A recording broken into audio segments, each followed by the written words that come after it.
Guys, for today's video, maglalagay tayo ng grounding rod. 3 meters yung kanyang haba. Bali, ang size nito guys is 3/4 siya. Ito, copper. Para sa ating main banding jumper. Guys, magko-convert na muna ako ng pangkwan natin, pang baon natin dito sa may grounding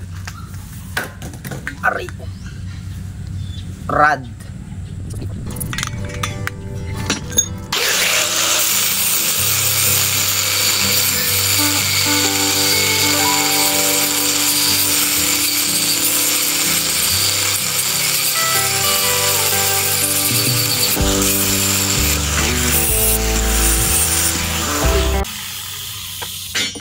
Ang itsura na ito guys, ipapasok natin dito, then lalagay natin dito. Gagamitan natin to ng chipping gun para madali siyang bumaon. Ngayon guys, ito nga 1/2 na PVC, kailangan nating paluwangin para pumasok dito sa may 3/4 size na grounding rod. Hindi siya papasok. Gamit tayo ng guys, ng blue torch para paluwangin tong kanyang butas. Bali, ito pala guys, pinutol ko is naglumaan ko na bala ng aking chipping gun. Meron na siyang bungi, kaya hindi ko na siya magagamit pang araw-araw. In case lang guys na kailangan natin. Gaya nito guys, kailangan natin dito para may baon natin to.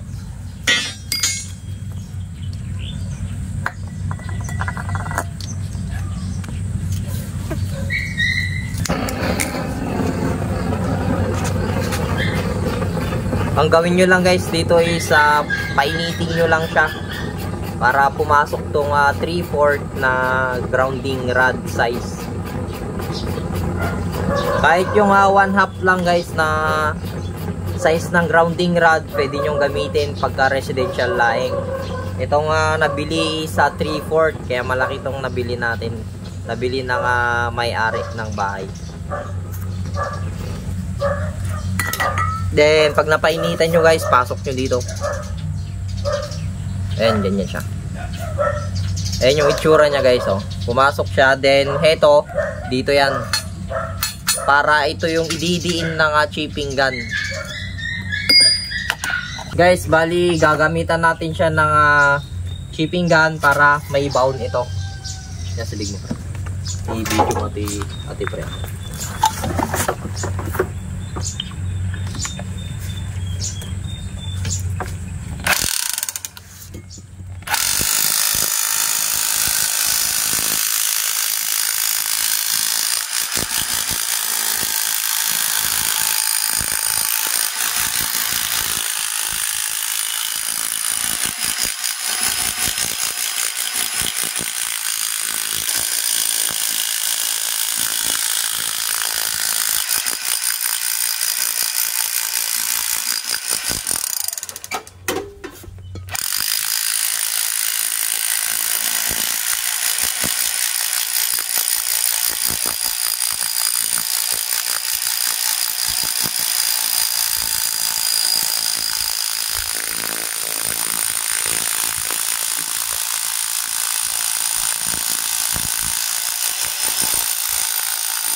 Guys, bali ganito yung diskarte ko sa paglagay ng grounding rod.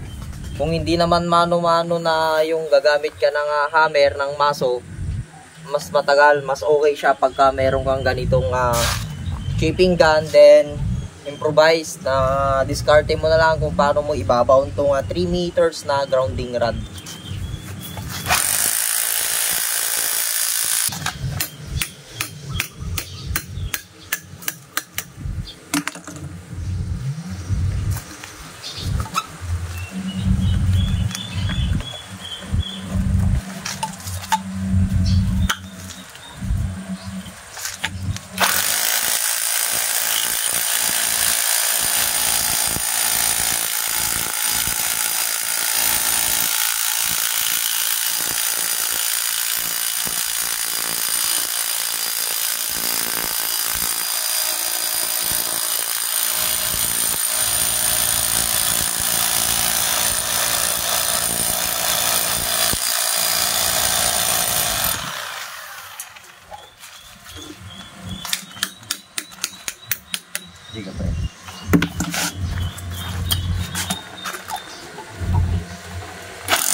Bali, yan guys, okay na siya. Okay na itong rebound nating grounding rod.